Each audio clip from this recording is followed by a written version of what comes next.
So hello everyone, good evening. তো এখন বাজে বিকেল 4:45 মতো। আর এখন তো ফার্স্টে আমি দোকানে গিয়ে গিফট কিনে নিয়েছি। আর শুধু আমি না, আমার সঙ্গে দুটো তেদর যাচ্ছে, তারাও গিফট কিনেছে।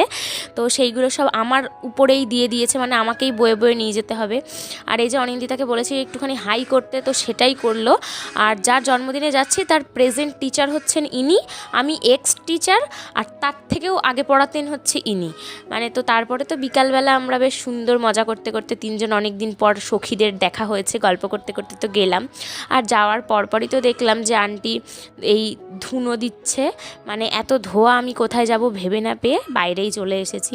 আর বাইরেও মশার ঠেলায় আবার কোথায় যাব বুঝতে না পেরে আবার ঘরে চলে গেছি। মানে কি একটা হচ্ছে যাওয়ার পর থেকে।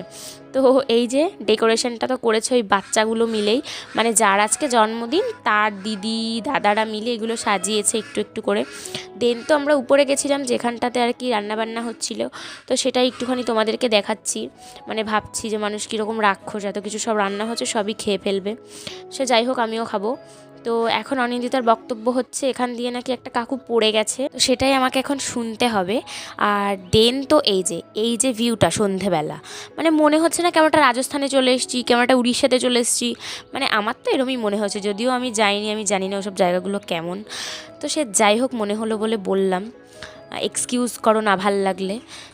আর তারপরে হচ্ছে এই যে এটা হচ্ছে আমাদের বার্থডে বয়, তো এরই আজকে জন্মদিন, তাই জন্যই আমরা গেছি অবভিয়াসলি। আরও তো 3টে দিদিমণির চক্করে কোথায় কি করবে বুঝতেই পারছে না। আর এখন আমরা যাচ্ছি একটুখানি ফুচকা খেতে বাজারে, কারণ সন্ধেবেলা তো মানে কিছু না খেলে একদম ভাল লাগছিল না, তাই গেছি। অ্যান্ড অ্যাজ ইউজুয়াল আমার প্লেটে তো ফুচকা থাকবেই। তো বাকিটা পরের পাটে বলি।